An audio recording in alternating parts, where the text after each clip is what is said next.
Bonjour à tous et bienvenue au Tiki Data Day by Sports Dynamics. Je m'appelle Stefano Bernabino, je serai votre modérateur aujourd'hui de cette session, de cette conférence, de cet événement absolument innovant organisé par Sports Dynamics, les Tiki Data Day. Et pour en parler, pour savoir ce qu'il y a derrière Sports Dynamics et cet événement, je suis heureux d'accueillir le cofondateur et CEO de Sports Dynamics, Arnaud Santin. Bonjour Arnaud. Bonjour Stéphano, merci beaucoup pour l'accueil. Très heureux d'être là. Alors Arnaud, qu'est-ce que c'est Sports Dynamics? Racontez-nous un peu l'histoire de cette start-up qui commence vraiment à se faire un nom dans le monde du football au niveau international. Oui, tout à fait. Donc, Sports Dynamics, déjà, on est une entreprise de data science. On a pour but de mettre en valeur du coup des indicateurs qui sont dynamiques, qui sont personnalisés et qui sont automatisés. Dans un premier temps, à destination des clubs qui sont nos partenaires et qui ont cette volonté d'innover, d'avoir leurs propres indicateurs très innovants, et bien sûr, dans le futur, de se développer sur d'autres activités, que ce soit côté médias, que ce soit sur d'autres sports également. Et du coup, on a voulu créer les Tiki Data Days puisqu'on voyait vraiment un décalage en fait entre ce que les médias traditionnels et même parfois les réseaux sociaux pouvaient mettre en valeur en termes d'analyse tactique, notamment sous le prisme de la data, et ce que nous on constatait en fait en discutant au quotidien avec certains des analystes que vous verrez ici ou certains des journalistes comme Julien qui présente aujourd'hui, et cette capacité qu'ils ont à utiliser la data, l'analyse vidéo, l'analyse de manière générale pour mieux nous faire comprendre le football. Et vu qu'il y avait un décalage, on a décidé de créer notre propre événement. C'est une série d'événements du coup sur plusieurs sessions. On le voit aujourd'hui dans plusieurs langues avec plusieurs experts. L'idée, c'est de pouvoir le voir en live ou alors en replay. Et c'est accessible à tous, c'est complètement gratuit pour que ça puisse vraiment aider la communauté à progresser d'un point de vue de l'analyse footballistique.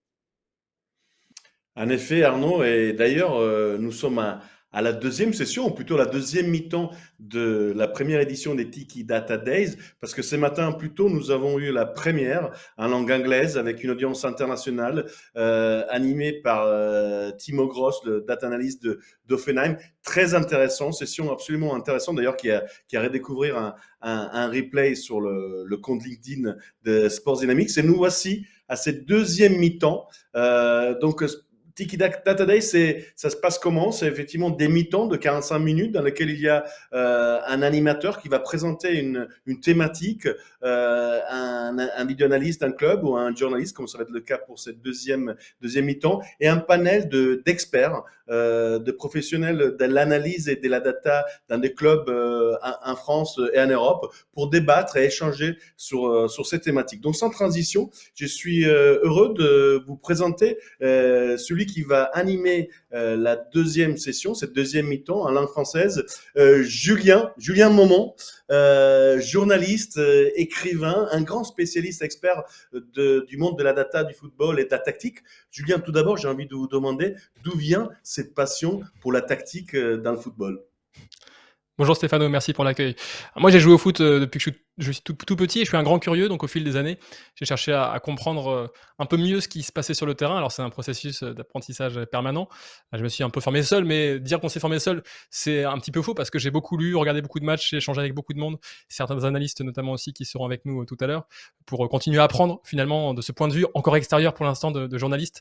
Forcément il y a des choses qui nous échappent, mais c'est ce que j'essaie de comprendre au quotidien, ce que les acteurs vraiment réussissent à mettre en jeu sur le terrain. Merci Julien, en plus écrivain, et effectivement on a envie de plonger avec vous dans les coulisses du monde du football, son histoire et sa tactique. Aujourd'hui vous ne serez pas seul, vous serez donc entouré par un panel très prestigieux d'experts qui vont à côté de vous nourrir et alimenter la discussion du jour de cette première Tiki Data Day version française. Et donc, je vais vous les présenter. Les voici. On va commencer par Yannick Potier, responsable de l'analyse à l'Olympique Lyonnais. Bonjour Yannick, comment allez-vous? Bonjour à tous, merci pour l'invitation. Très heureux de participer à cette première édition. Merci Yannick, on aura hâte d'échanger avec vous. On monte un peu plus au nord. Alexandre Pasquini, analyse vidéo du RC Lens. Bonjour Alexandre. Vous êtes en mute, mais on entend. Je pense que voilà, il faut s'en muter. Bonjour à tous. Salut. Merci pour l'invitation. Et après, on va aller là où il y a le soleil qui chauffe les terrains du FC Lorient. Olivier Renard, vous nous disiez qu'il faisait très beau aujourd'hui à Lorient. Bienvenue Olivier, bonjour. Oui, oui, bonjour. On a la chance d'avoir un temps magnifique et merci pour l'invitation à cet événement. Et là où en revanche il fait sans doute plus beau, c'est du côté de Marseille. Salim Tabarani, data scientist de l'OM. Bonjour Salim, vous étiez déjà avec nous tout à l'heure pour la version anglaise. Au plaisir de se revoir Salim. Bonjour, merci pour l'invitation. Et un special guest, nous avons Timo Gross, qui est donc l'assistant coach vidéo d'Offenheim, qui a tenu la première édition du Tiki Data Day un peu plus tôt. Et Timo nous fait l'amitié de rester aussi pour cette version française, parce que son français est excellent. N'est-ce pas, Timo? Oui, je peux parler un petit peu français, c'est bon. Mais merci beaucoup et bonjour à tous et merci beaucoup pour l'invitation. Eh ben, merci Timo. Donc voilà, c'est un panel très international. Julien, la scène est à toi. Comme tu vois, il y a un petit clock en haut à gauche de l'écran, 5 minutes 11, 45 minutes avec prolongation bien entendu. Et aujourd'hui, la thématique pour cette première édition, c'est le moment sans ballon tiré d'un clash Lyon-Nice d'il y a quelques semaines. C'est à toi et on en échangera par la suite avec des questions d'interaction de notre public à la fois sur LinkedIn et bien entendu autour de cette table ronde. C'est à toi Julien. Merci Stéphano. Et avant de commencer, je tenais à remercier Arnaud Santin, Nathan Mulalic, Quentin Eke et toute l'équipe de Sports Dynamics pour leur confiance pour cette grande première des Tiki Data Days. J'ai donc choisi en effet d'explorer la thématique du jeu sans ballon et de sa quantification pour voir ce qu'on peut retirer de certaines données de Sports Dynamics, certaines données types, pour aider à l'analyse d'un match et du jeu d'un joueur par exemple. Et le jeu sans ballon, c'est vraiment l'un des grands défis pour la data dans le foot. C'est pour ça que ça a titillé ma curiosité. Donc je vais faire une petite introduction, une étude de cas statistique de Lyon-Nice en effet qu'on enrichira avec de l'analyse vidéo à partir de ce qui en ressortira. Et puis on pourra discuter ensuite des différents points abordés. On est aujourd'hui, et certainement pour un bon bout de temps, au cœur d'un certain âge d'or des data dans le foot. Le nombre de fournisseurs s'est multiplié avec des indicateurs toujours plus poussés. Le progrès technologique et l'intelligence artificielle ont ouvert des sentiers inaccessibles auparavant, et même s'il reste encore beaucoup à explorer, on assiste vraiment ces dernières années à des avancées fulgurantes dans l'analyse statistique du foot, avec des données toujours plus nombreuses, toujours plus riches, aussi via l'avènement et la généralisation progressive des données de tracking, par exemple. Les clubs, et ceux qui travaillent le mieux, en tout cas, font désormais de la data un pilier central dans leur politique sportive pour guider, optimiser leur prise de décision, que ce soit pour la préparation des matchs, l'analyse de la performance, l'optimisation physique, mais aussi le recrutement, avec une quête d'efficience dans les méthodologies et de déficience du marché à exploiter. Le grand public également est de plus en plus sensibilisé à la data de manière plus ou moins à droite parfois, mais par exemple, le terme d'expected goals est devenu très répandu dans les médias traditionnels, même si la notion rencontre encore quelques contestations, ça prend du temps, ça demande beaucoup de pédagogie, c'est ce que j'ai essayé de faire notamment sur RMC Sport et sur Téléfoot la chaîne, mais au fil des saisons, le fan de foot est de plus en plus éduqué à la data, elle s'inscrit de plus en plus naturellement dans sa manière de suivre le foot. Pour autant, l'intégralité des données accessibles publiquement aujourd'hui, et même des indicateurs les plus populaires, concernent des actions autour et à partir du ballon, qui a historiquement été le point de départ de la quantification du jeu dès les années 50 avec le pionnier anglais Charles Rip. Il a les données basiques, les plus répandues que vous connaissez, les tirs, les passes, les dribbles, les tacles, les interceptions, les arrêts, etc., mais même les modèles plus avancés d'expected goals, d'expected threats, maintenant, qui mesurent l'apport de chaque joueur au fil de l'action à la probabilité de marquer de son équipe, ou le on-ball value de StatsBomb aussi, par exemple, tous ces modèles traitent des actions réalisées avec le ballon. Et c'est seulement depuis quelques années, avec les progrès technologiques, l'intelligence artificielle aussi, qu'on commence à réussir à aller plus loin en complétant l'analyse avec des éléments de jeu sans ballon, mais réussir à quantifier ce jeu sans ballon, ça reste vraiment l'un des plus grands défis encore à relever, et Sports Dynamics contribue à repousser cette frontière. Vous connaissez sûrement ce type de visualisation. À partir de données tracking, on a ces représentations du match en 2 dimensions qui indiquent en temps réel les espaces contrôlés par chacune des 2 équipes. C'est le responsable notamment de la cellule R&D de Liverpool, Ian Graham, qui a été l'un des pionniers en la matière avec son modèle de pitch control. Ici, on a les zones bleues qui sont contrôlées par l'équipe bleue, les zones rouges par l'équipe rouge, et ça permet de repérer par exemple des espaces vulnérables dans un bloc défensif. Et c'est vraiment cet aspect dans ce que propose Sports Dynamics qui a immédiatement attisé ma curiosité. Comment mettre en valeur l'apport d'un joueur à son équipe quand il n'a pas le ballon? Comment quantifier les espaces qu'il peut créer par ses déplacements, pour lui ou pour ses coéquipiers?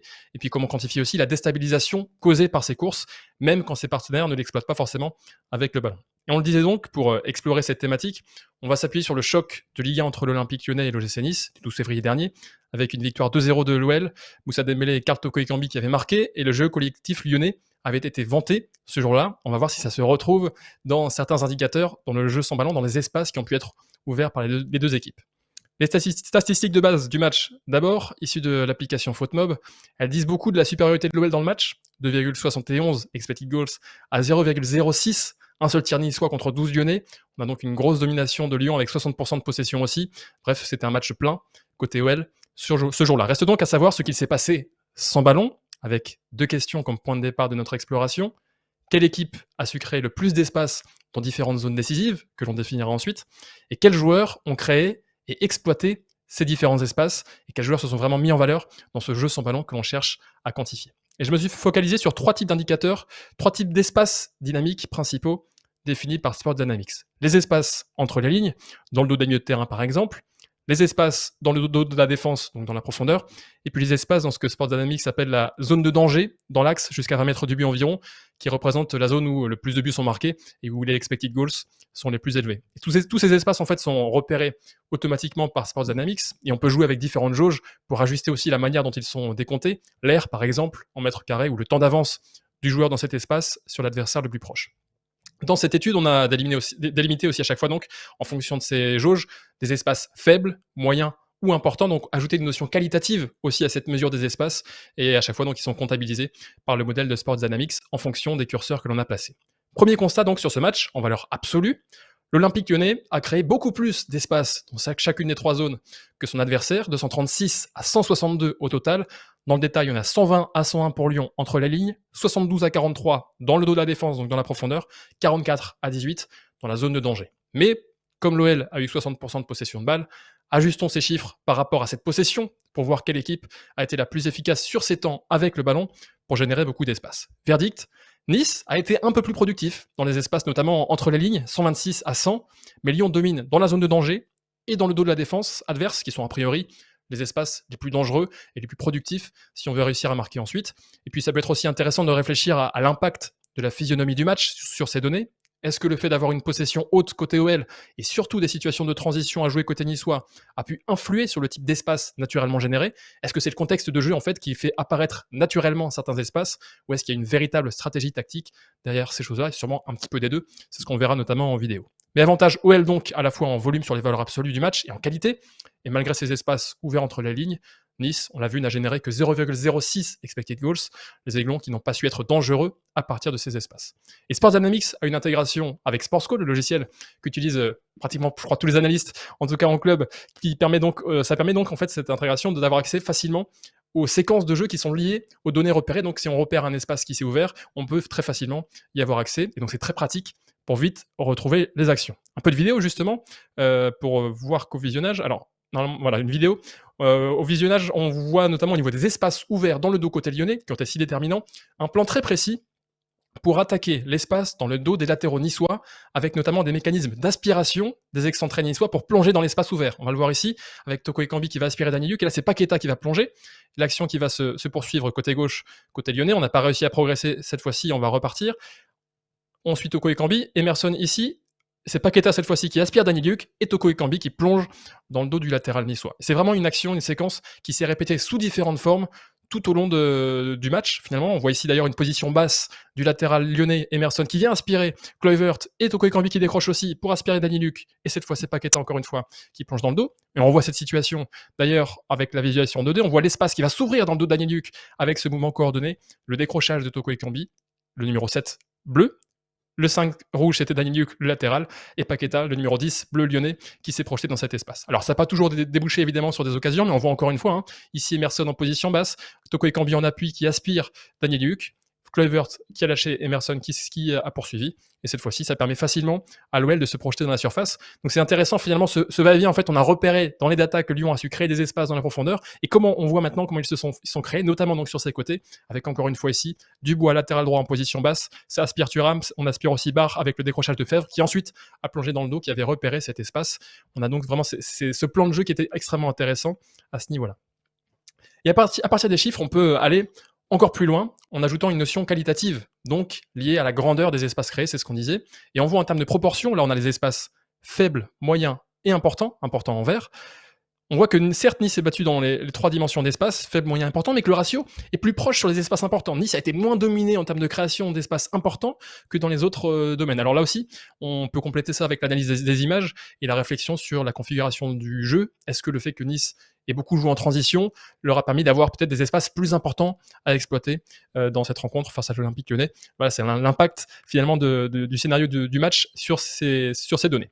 Sport Dynamics mesure aussi les passes effectuées ou non quand ces espaces sont ouverts. Et donc, on peut, par exemple, regarder dans quelle proportion les espaces qui ont été ouverts ont été exploités par les deux équipes par une passe vers cet espace. Les passes tentées sont en bleu, celles non tentées sont en jaune. Et on voit que le ratio global, alors on ne le voit pas, mais je l'ai calculé, le ratio global est identique, 37% des espaces ouverts, donc un peu plus d'un tiers, ont été visés par une passe pour chaque équipe. Donc là, on est vraiment dans une exploitation identique. On voit que Nice a plus exploité quand même les espaces en profondeur, 60% contre 49% à l'OL, signe sûrement là aussi d'une volonté de verticaliser, alors que Lyon a plus insisté sur les espaces entre les lignes, notamment dans son jeu placé avec une animation qui visait à les exploiter. On le verra par la suite à travers la figure d'un joueur en particulier. Et puis on peut aussi mesurer le taux de réussite des passes vers ces espaces ouverts. Alors là, la mise en page a un petit peu sauté, mais c'est pas grave. Gros avantage à l'OL à ce niveau-là, qui a réussi la moitié de ses passes vers les espaces ouverts, là où Nice en a réussi à peine plus d'un tiers, et la faute notamment, et là aussi c'est l'analyse vidéo qui permet de comprendre, un gros pressing lyonnais qui a causé du déchet chez les Niçois et des difficultés pour construire. Vous l'avez compris, donc le rapport de force de ces données confirme celui des statistiques globales du match et confirme aussi l'impression visuelle après analyse des images. On va le voir dans un instant. On passe aux joueurs. Du côté des joueurs maintenant, quels joueurs ont ouvert le plus d'espace au total dans les 3 au total et puis dans les 3 zones prédéfinies? Au total d'abord, vous voyez qu'il y a un gros différentiel avec un joueur qui ressort tout particulièrement sur l'ensemble des espaces créés, Lucas Paqueta, qui a été ultra dominant, 89 espaces créés dans les différentes zones, devant Romain Fèvre 54 et Andy Delors 35. Et on retrouve aussi d'ailleurs Paqueta largement en tête dans les espaces ouverts entre les lignes, ce qui est logique vu son poste. Devant Romain Fèvre, logique aussi, vu le rôle de Romain Fèvre dans l'animation lyonnaise, qui n'est pas un vrai ailier droit, qui repique plutôt à l'intérieur pour occuper le demi-espace droit. Et puis le Niçois Amine Gouiri aussi, on n'est donc pas surpris de retrouver ce trio. C'est vraiment leur registre de jeu de se trouver sur les espaces ouverts entre les lignes. L'animation lyonnaise ciblait d'ailleurs particulièrement ces espaces pour Paqueta et Fèvre. On va voir la vidéo suivante avec le rôle de Paqueta, justement, l'impact visuel maintenant de ce rôle de Paqueta. Ce qu'on remarque, c'est cette mobilité permanente pour trouver des espaces entre les lignes. Alors il s'y place naturellement, mais trouver aussi des intervalles pour être trouvé. C'est pas simplement être positionné dans une zone et ne pas bouger. On voit ici qu'il vient régulièrement vers l'extérieur, par exemple, axe gauche. Et ici, il y a ce mouvement intéressant aussi de fixation de la part de Toko Ekambi, d'aspiration de la part d'Emerson qui ouvre un espace vers l'extérieur pour Paqueta. On le voit en visualisation en 2 dimensions ici. Paqueta qui s'excentre dans cet espace bleu qui s'est ouvert pour son équipe grâce à la fois à la fixation de Toko Ekambi, à l'aspiration d'Emerson. Voilà, il y a ce mouvement un petit peu complémentaire sur les différents joueurs. On poursuit avec d'autres séquences, toujours ce demi-espace gauche qui est recherché par Paqueta. C'est lié aussi forcément à l'animation défensive niçoise en 4-4-2. Il y a cet intervalle à trouver dans le demi-espace, et ça lui permet aussi d'ailleurs d'avoir cet accès à l'extérieur s'il faut faire un appel en profondeur. Mais voilà, toujours cette faculté à trouver des espaces. Et puis l'animation lyonnaise, on le voit ici avec Fèvre et Paqueta entre les lignes, qui exploitaient bien ces espaces-là. Et on voit que ça a été très facile ici, à partir d'un 6 mètres, pour Lyon, de venir trouver le Brésilien dans le demi-espace gauche, son espace fétiche dans cette animation, pour ensuite aller lancer, trouver de la largeur avec Toko Ekambi et le dédoublement d'Emerson. Et encore une fois, là, on va revoir la mobilité de Paqueta, disponible de haut but. Alors, il ne peut pas se retourner en appui, et tout de suite, il se redonne disponible en soutien à Dembélé. Et c'est vraiment un mouvement permanent de la part du Brésilien. On voit bien comment il se crée ces espaces pour lui. Là, il en crée même un pour Romain Fèvre en s'éloignant du porteur de balle. Parfois, aider un joueur, c'est s'éloigner du porteur. Et tout de suite, disponibilité, on remet, je donne, je bouge finalement du côté de Paqueta. C'est assez simple, mais c'est très efficace pour le Brésilien. Alors ici, l'action ne va pas se finir par une réussite sur le plan technique, mais ça met en valeur en tout cas ce mouvement qu'il crée. Et dernière situation, un petit peu différente cette fois-ci, que j'ai intégré parce que c'était le rôle de Paqueta aussi, c'est comment il crée cet espace pour son coéquipier, comment il rend possible cette passe vers Kadewere sur ce contre. S'il n'y a pas cet appel de Paqueta, Dante peut gérer plus facilement la course de Kadewere. Donc ça souligne vraiment l'importance du jeu sans ballon. Je trouvais ça intéressant aussi de compléter le jeu entre les lignes de Paqueta par cette course, sous cette transition offensive.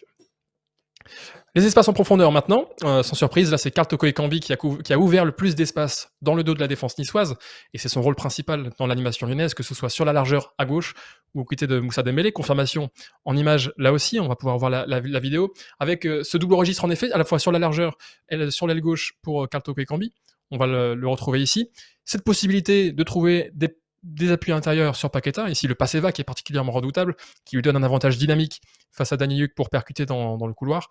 Et voilà, c'est vraiment cette complémentarité qu'il y a dans l'animation offensive lyonnaise entre ce jeu entre les lignes qu'on a trouvé avec Paqueta, avec Fèvre, et puis ce Karl Toko Ekambi qui joue vraiment le rôle de deuxième attaquant, soit excentré, soit ici à l'intérieur. On voit ici complémentaire avec le décrochage de Dembélé, Paqueta qui est trouvé, et tout de suite le bon appel dans la zone de danger et dans l'intervalle de la ligne défensive niçoise. On va revoir cette situation en 2 dimensions pour voir l'espace qui se crée. Le 10, Paqueta en bleu. Vous repérez le numéro 7, Karl Toko Ekambi en bleu également, qui pour l'instant n'a pas d'espace, mais qui va profiter de la sortie de Thuram pour venir le trouver. Et ça, c'est intéressant aussi de pouvoir mesurer l'intelligence et la faculté d'un joueur à attaquer les bons espaces qui s'ouvrent dans l'alignement défensif. Bon, et puis après, il y a aussi la qualité individuelle pure et simple de Toko Ekambi, il va vite, et donc forcément, ça peut lui donner des avantages dans les couloirs du côté de l'Olympique Lyonnais à ce niveau-là.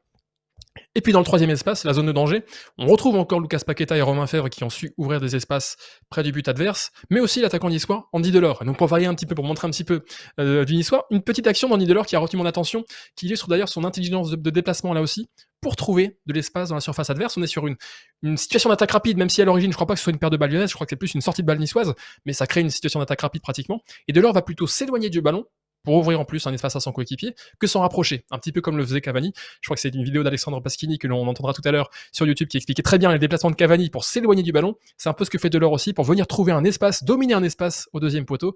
Et le ballon lui parvient ici, alors avec un petit peu de réussite certes, mais c'est intéressant de voir comment il est allé chercher cet espace. Regardez Delors numéro 7, rouge, qui va s'éloigner du ballon pour aller être maître de cet espace au 2e poteau. Et ça, c'est vraiment aussi la complémentarité entre ce qu'on peut trouver via les données tracking et l'analyse vidéo pour vraiment quantifier ce mouvement intéressant de la part d'Andy Delors. Alors ces données, évidemment, ne se suffisent pas à elles-mêmes, mais elles viennent enrichir l'analyse du match. Elles ajoutent une nouvelle dimension en ne valorisant pas seulement les joueurs qui ont effectué et réussi beaucoup d'actions avec le ballon, elles éclairent aussi certains aspects qui peuvent être échappés à notre regard. Et pour finir, alors vous connaissez sûrement cette citation d'Einstein, ce qui compte ne peut pas toujours être compté, ce qui peut être compté ne compte pas forcément, mais avec toujours plus de nouveaux indicateurs comme ceux de Sports Dynamics, avec la généralisation des données tracking, eh bien, la première partie du proverbe sera peut-être un jour démentie. Mais ça me laisse quand même plusieurs questions en tant qu'observateur extérieur, et j'ai hâte d'entendre mes coéquipiers pouvoir y répondre aujourd'hui. Comment les clubs travaillent au quotidien avec ces données pour leur analyse? Quels indicateurs spécifiques ils peuvent imaginer avec tout ce que Sports Dynamics peut offrir, parce que là on a vu vraiment une petite partie de tout ce qui est possible avec ces données. Comment ils les convertissent aussi en éléments travaillés à l'entraînement ou en choses actionnables dans le plan de jeu pour un match, et puis comment ces données sont communiquées au staff, aux joueurs. J'ai donc hâte d'entendre mes coéquipiers du jour détailler ces éléments de coulisses. Merci en tout cas pour votre attention. Vous pouvez me trouver sur à peu près tous les réseaux sociaux à mon nom, sur LinkedIn, Twitter, YouTube, Instagram, Twitch, même TikTok, avec des contenus d'analyse du jeu. J'étais ravi en tout cas de pouvoir faire cette présentation. Et il y a bien un M à la fin du gmail.com. Merci Julien, merci beaucoup pour cette plongée dans les moments sans ballon de ce match très intéressant et très habilement mené. J'invite tout de suite, avant de faire un tour de notre équipe d'experts que nous avons aujourd'hui, c'est d'aller tout de suite chez Yannick, quelque part, pour voir avec vous si ce travail qui était aussi bien présenté par Julien, c'est quelque chose que vous faites à l'entraînement, et c'est que quelque part tous ces métriques, ces mouvements sans ballon de l'OL, finalement, c'est des choses qui sont le résultat d'un travail quotidien, j'oserais dire, à l'entraînement et au niveau du visionnage. Oui, alors, merci à Julien déjà pour la présentation complète et très précise. Effectivement, c'est des choses qui vont être travaillées déjà de façon globale, parce que forcément, il y a les principes du coach et il y a les idées directrices qu'on va retrouver tout au fil de la saison. Et puis, il y a aussi, j'ai envie de dire, des plans de jeu liés au match plus directement. Et là, sur l'exemple qu'a pris Julien, il y avait un vrai défi, parce qu'on parle de Nice et on parle aussi d'une équipe qui est réputée pour avoir un bloc très compact et justement limiter tous ces espaces. Donc effectivement, c'est des choses qu'on avait ciblées. et travailler en amont sur comment répondre à ce défi et comment proposer aux joueurs quelque chose. Justement, tu as parlé de mouvements complémentaires, Julien, donc pour arriver à libérer des espaces et trouver ces zones-là, ces zones cibles dont tu as parlé, que ce soit entre les lignes, dans la profondeur ou dans les zones de danger. Et comment est-ce que cela se concrétise typiquement dans une semaine qui précède une rencontre de cette nature? C'est des sessions particulières, des sessions individuelles, des sessions collectives sur le terrain, en salle vidéo. Ce serait intéressant de comprendre et aussi quel est quelque part votre rôle et quels sont vos outils que vous apportez pour ce type de travail en amont.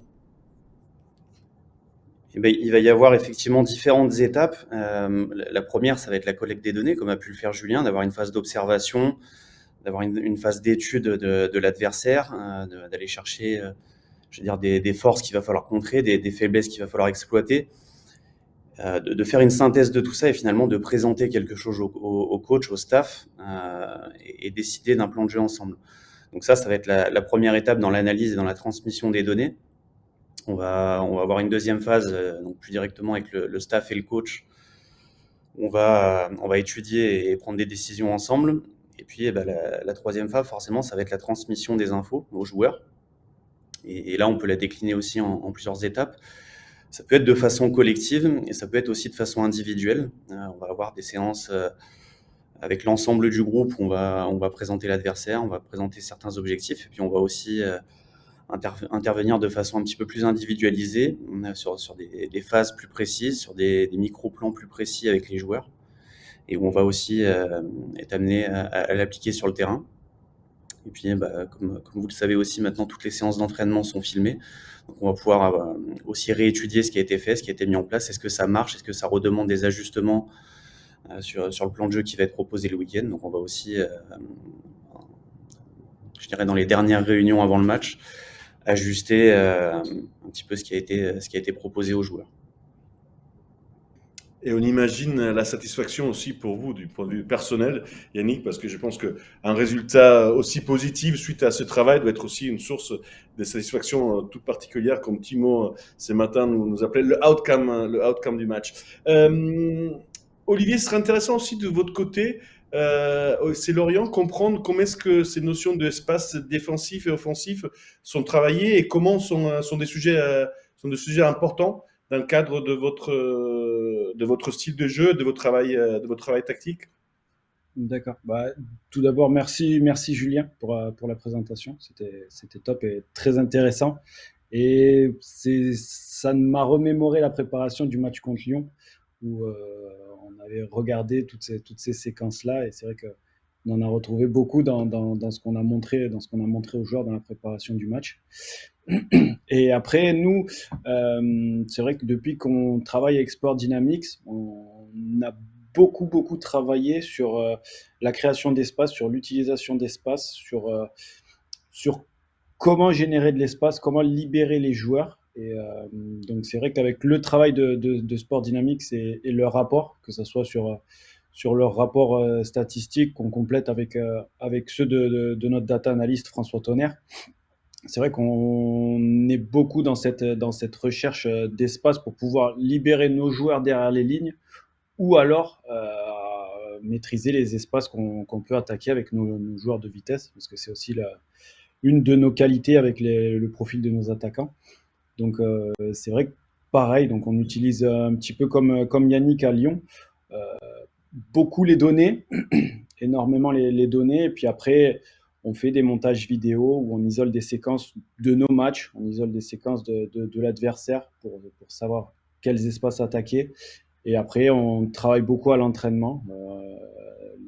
Nos adjoints et le coach essayent de mettre en place des séances pour générer ce type d'espace par rapport à l'équipe qu'on va rencontrer. Donc c'est vrai qu'il y a on s'adapte beaucoup à l'adversaire et on cherche beaucoup les failles de l'adversaire. Et c'est aussi ça qui nous permet de pouvoir attaquer, de pouvoir générer des occasions et de pouvoir créer tout ça. Mais c'est vrai que là, l'objectif, en utilisant les données sans ballon, c'est sûr que générer des espaces, ça nous facilite le travail et ça nous permet de tout mettre en place pour être le plus performant sur le terrain le week-end. Le travail sans ballon, le travail avec ballon, mais je pense qu'effectivement, c'est une spécificité apportée par Sports Dynamics. Je pense que Arnaud Saintin, CEO et cofondateur de cette très belle réalité française, vous aviez des questions notamment inspirées de cette très belle présentation de Julien, n'est-ce pas, Arnaud? Oui, bien sûr, Stéphane. On a en fait plusieurs représentants de club ici qui jouent en jeu très, très offensif et très plaisant. Et on voit bien que depuis un certain temps, voilà, le championnat français plaît énormément et c'est dû au travail, je pense, de tous les staffs et les analystes qui jouent justement des plans de jeu vraiment intéressants à mettre en valeur. Alors, on a justement des représentants aussi de Lens, de Marseille. Peut-être à commencer par toi, Alexandre, au niveau lensois. Typiquement, encore une fois, un style de jeu très, très intéressant, très dynamique.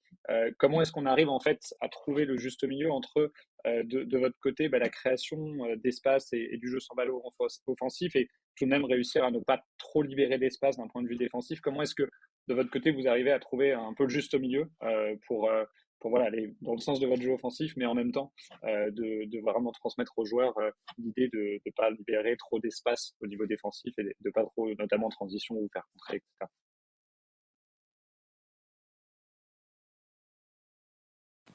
Déjà, on n'y arrive pas tout le temps. C'est pas toujours évident. Mais, euh, mais pour le. Attendez, parce que j'ai une. Excusez-moi, parce que ça bug et j'entends très mal depuis le début. Mais on vous entend très bien, Alexandre. Je disais qu'on n'y arrive pas tout le temps déjà la gestion des espaces et sur l'équilibre à avoir, mais ça passe par des réajustements à chaque match, à chaque entraînement, selon les semaines, selon les adversaires aussi, ce que vous disiez.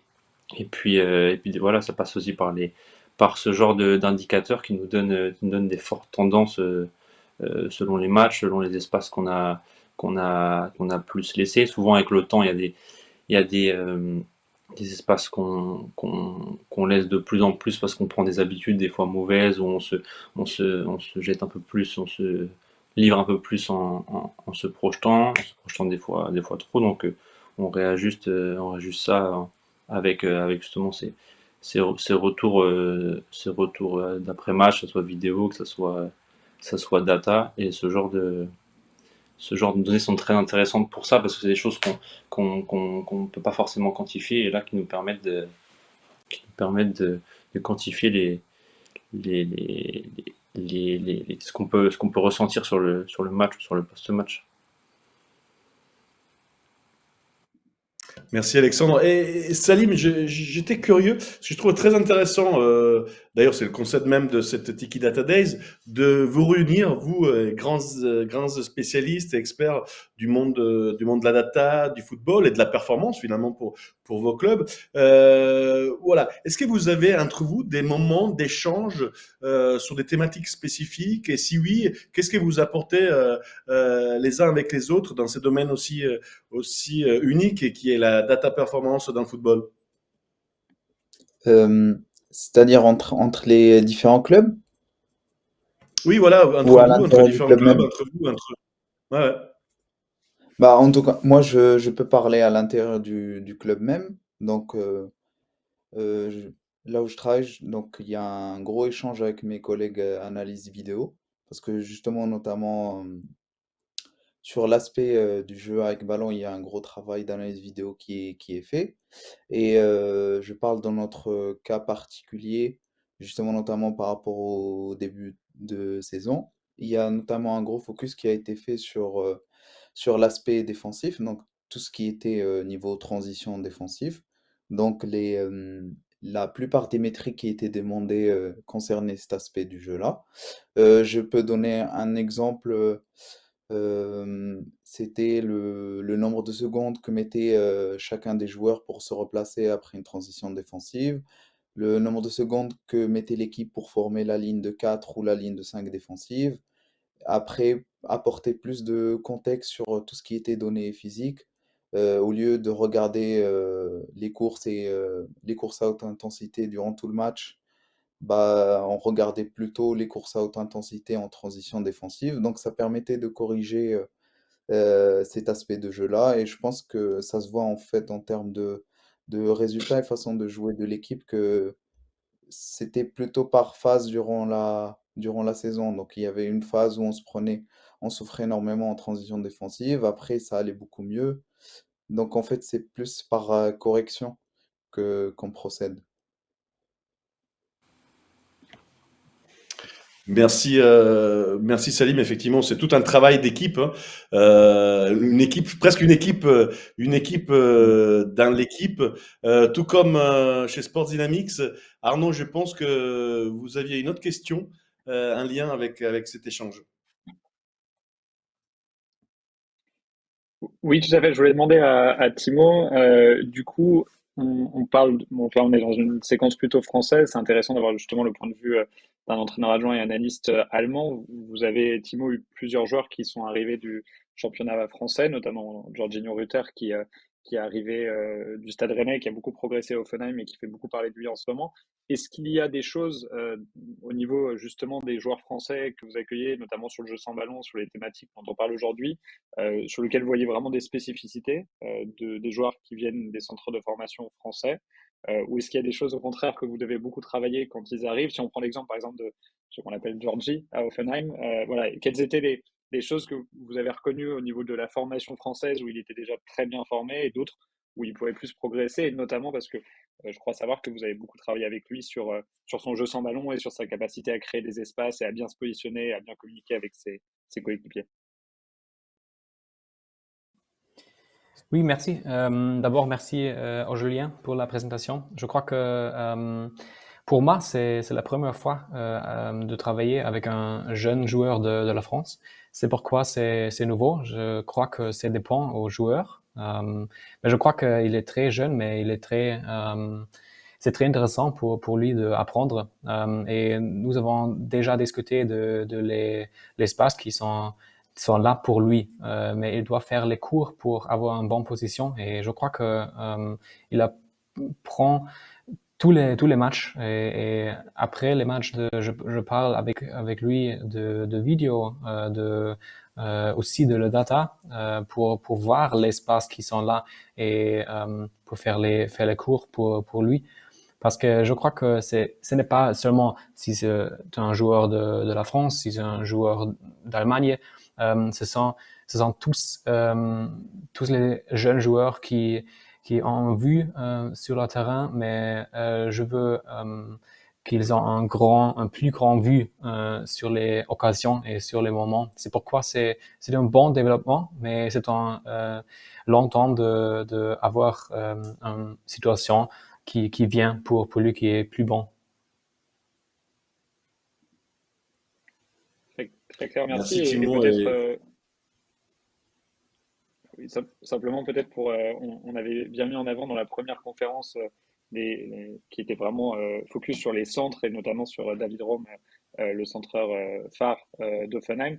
Là, Julien a présenté pas mal de données collectives et individuelles, donc peut-être une question à nouveau pour toi, Yannick, mais justement, est-ce que lorsque on n'a pas certains joueurs pour des raisons de blessure ou d'autres suspensions par exemple qui sont à votre disposition, est-ce qu'on change complètement le plan de jeu? Encore une fois, la conférence est ouverte à tout le monde, donc peut-être revenir sur des choses un peu plus basiques, mais voilà, est-ce que si on n'a pas un Lucas Paqueta qui ouvre beaucoup d'espace entre les lignes, est-ce qu'on change son plan de jeu? Est-ce qu'on adapte? Est-ce qu'on a des joueurs capables de prendre le relais? Comment concrètement ça fonctionne la semaine avant un match si malheureusement Lucas Paqueta par exemple ne sera pas disponible?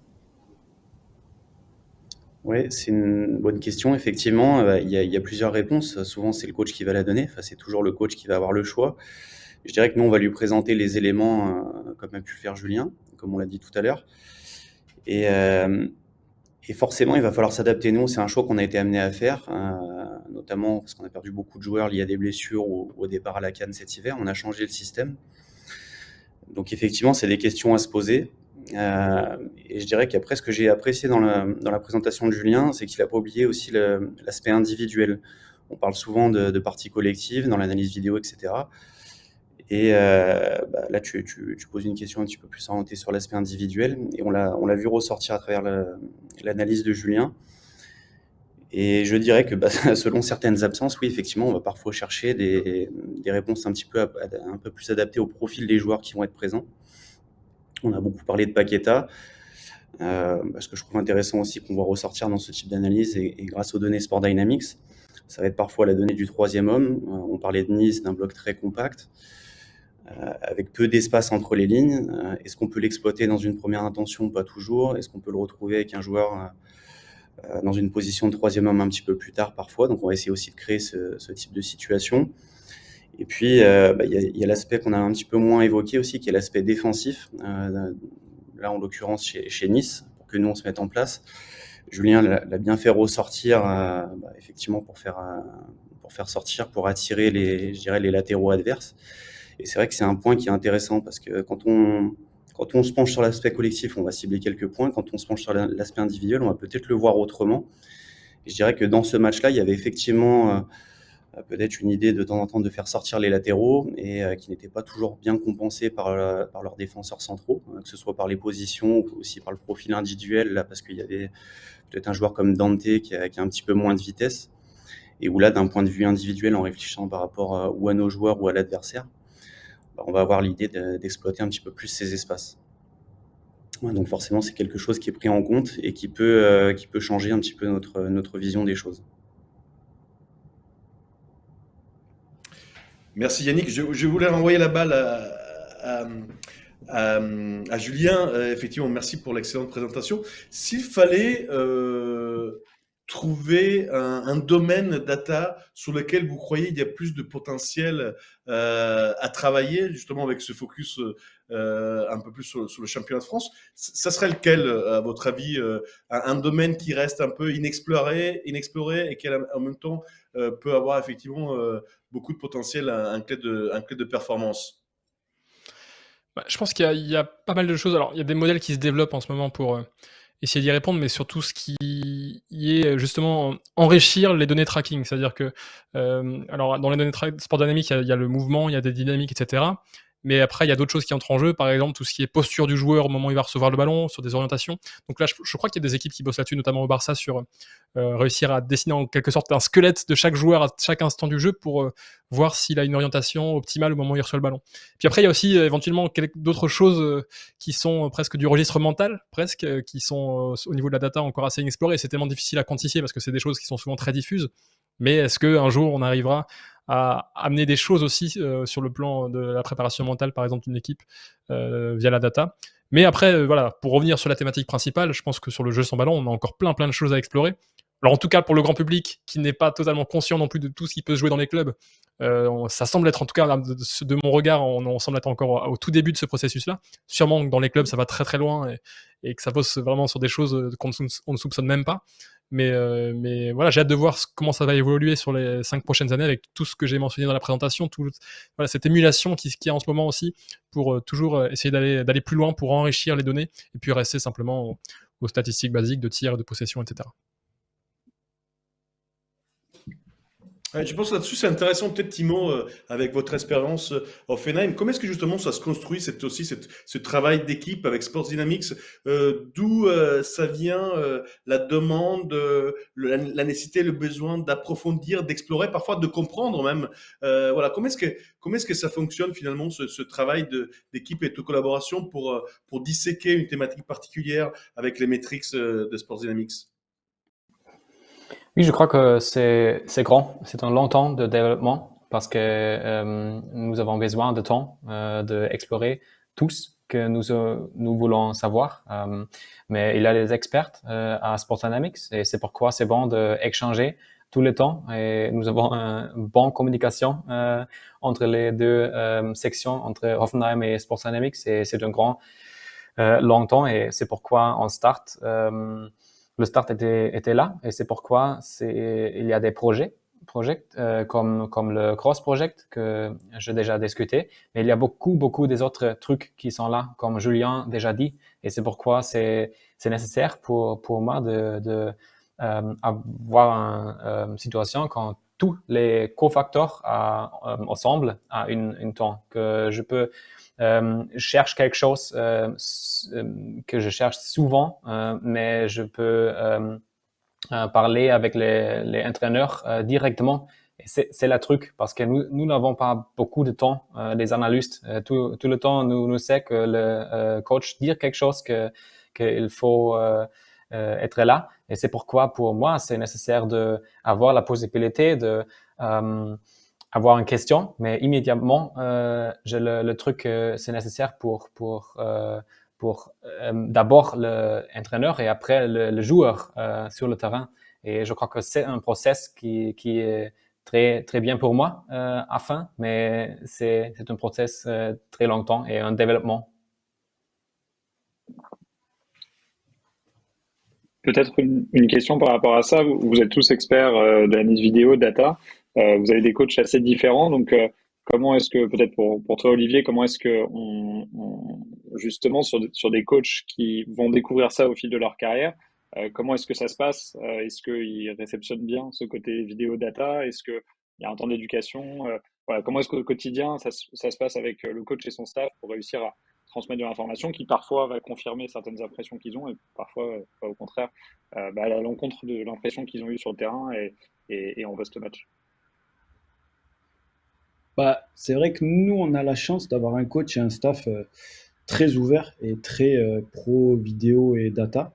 Donc en vrai, c'est vrai que dans leurs expériences précédentes, ils n'avaient pas forcément l'habitude d'avoir autant de données, parce que c'est vrai qu'on a la chance d'avoir accès à beaucoup de partenaires et donc beaucoup de data, et on a aussi la chance de pouvoir leur fournir beaucoup de vidéos.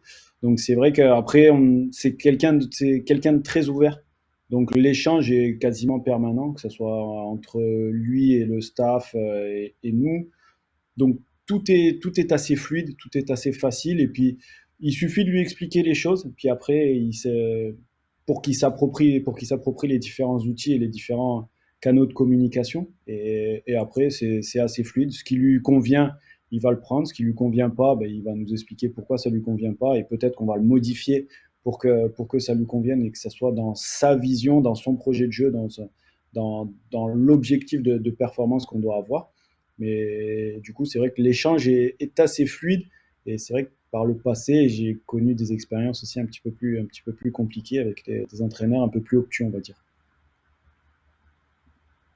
Et Timo, là-dessus, Offenheim a une liste de coachs très connus maintenant qui sont passés par le club.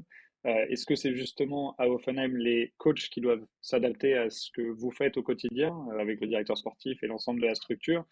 Ou est-ce que c'est le contraire? Comment ça fonctionne? Et est-ce qu'il y a une recette magique pour que tous les coachs finissent par diriger notamment le Bayern Munich et d'autres grands clubs européens? Je crois que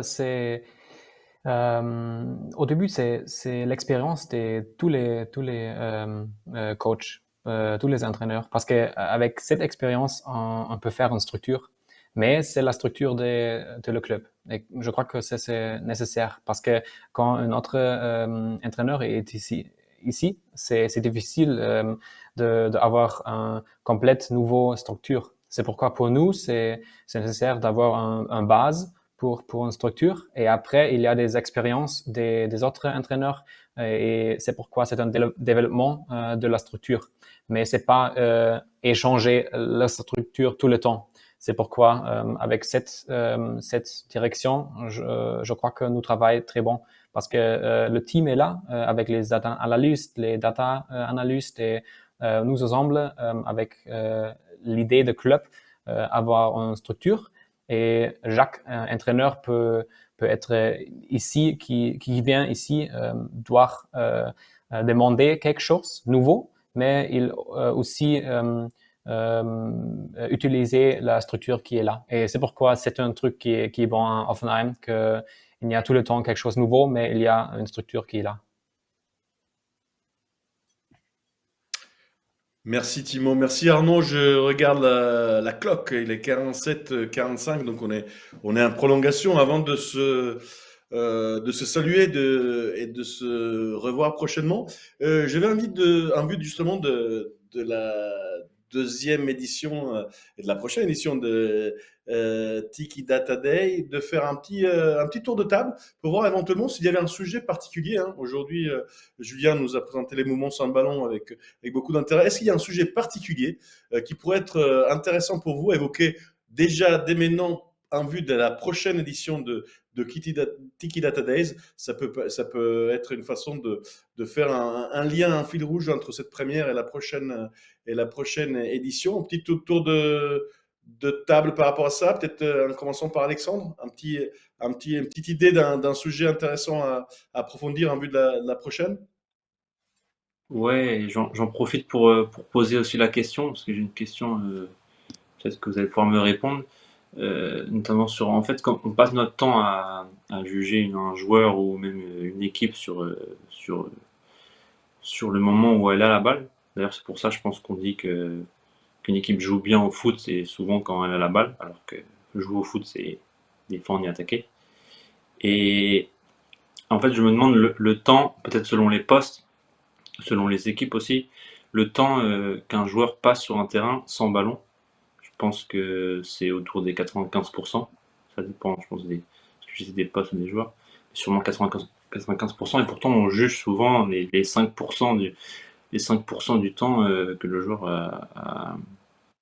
a eu le ballon. Donc, je voulais savoir s'il y a eu des études qui ont été faites là-dessus ou si ça a été mesuré, ce temps sans ballon sur un terrain en moyenne. Je crois que c'était Johan Cruyff qui disait c'était 3 minutes en moyenne, mais forcément il y a des disparités par les postes.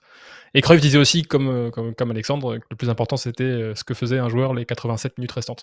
Mais j'avais lu une autre étude aussi qui disait plutôt entre 90 secondes et voilà, 1 minute 30 et 2 minutes en moyenne. Après, je ne sais pas si d'autres coéquipiers ont exploré cette thématique. En sachant que c'était un peu l'hommage, on avait commencé la première conférence à 9h03, voilà, en hommage à Johan Cruyff, effectivement, par rapport à ton point, Alexandre. Alors les 3 minutes, effectivement, varient en fonction des championnats et autres, mais c'est la raison, effectivement, pour laquelle on travaille beaucoup sur le jeu sans ballon, puisqu'effectivement, Cruyff disait à ses joueurs, comme tu citais, Julien, que ce qui l'intéressait, c'était pas ce qu'il faisait les 3 minutes où il avait le ballon, mais les 87 minutes où il n'avait pas le ballon. Et effectivement, les statistiques un peu plus basiques mettent en avant malheureusement, c'est 3 minutes seulement, et c'est là où c'est fascinant, c'est justement de pouvoir voir sur tous les clubs qu'on a discuté, etc., tout le jeu c'est en ballon et tout ce qu'on peut y faire. Et voilà, et je pense que par rapport à ta question, Stéphano, à Lens, il y a eu une bonne nouvelle avec la venue en équipe de France d'un nouveau joueur. Il y a peut-être voilà, une thématique, par exemple, sur les pistons qui peut être intéressante, parce qu'on parle beaucoup de pistons, mais c'est un rôle qui est très complexe à analyser et aussi à s'approprier, je pense, pour les joueurs. Donc ça sera intéressant, par exemple, pourquoi pas d'avoir une thématique sur les pistons. Il y en a beaucoup d'autres, j'en suis certain. Mais en tous les cas, merci encore à Julien, puisque c'était une très bonne première édition, et à Timo, évidemment, par rapport à la présentation de ce matin en anglais. Écoutez, très bien, hein, les pistons, ça peut être effectivement un angle pour la deuxième édition. Avant de conclure, parce qu'effectivement, le temps passe vite, même si les sujets sont extrêmement passionnants, peut-être Arnaud, justement, nous donner une petite perspective pour les prochaines éditions de Tiki Data Days qui s'installent véritablement comme une série. Et je pense qu'il y a un vrai manque, donc c'est très intéressant pour justement disséquer, décrypter et rentrer encore plus en profondeur sur des sujets tactiques de grands intérêts. Donc, quelles sont les échéances, les étapes à venir pour les prochaines semaines et les prochains mois? L'idée, effectivement, c'est déjà de pouvoir avoir le retour de tout le monde, hein, que ce soit des capitaines, des coéquipiers, des personnes qui ont pu suivre ça en live et aussi bien sûr en replay par rapport au format. En tous les cas, depuis le départ, c'était de laisser la porte ouverte, on va dire, à un maximum de profils déjà. Donc on a eu aujourd'hui la chance d'avoir un entraîneur adjoint et analyste et un journaliste et écrivain qui ont des perspectives assez différentes, des façons de travailler différentes aussi, mais tout aussi complémentaires. Pourquoi pas laisser la place aussi à des entraîneurs, à des directeurs sportifs. On adorerait avoir un joueur également ou une joueuse pour avoir leur ressenti par rapport à l'utilisation de la data, des vidéos dans les clubs. Donc voilà, il va falloir trouver le bon profil de joueurs, et ceux qui, il y en a de plus en plus, sont intéressés par l'aspect data et vidéo. Donc ça, c'est plus sur le profil des participants et notamment des capitaines. Et puis après, sur l'aspect plus international, l'idée, c'est effectivement d'avoir une bonne combinaison entre toujours des conférences en anglais pour l'ouvrir au plus grand nombre, et puis ensuite dans les différentes langues, et notamment l'espagnol, l'italien qui te tient à cœur, Stefano également, qui seront aux prochaines éditions, pour pouvoir là vraiment être, je dirais, un peu plus dans le concret et dans le débat d'idées. Voilà au niveau des perspectives. Après, voilà, c'est l'idée d'être le plus dynamique possible, donc on est ouvert à toutes les propositions et au feedback, notamment des spectateurs. Mais effectivement, en tout cas, merci beaucoup pour cette belle initiative. Merci à vous tous. Merci à Julien pour ton excellente présentation. Merci à tous les coéquipiers ainsi appelés d'un format du Tiki Data Days.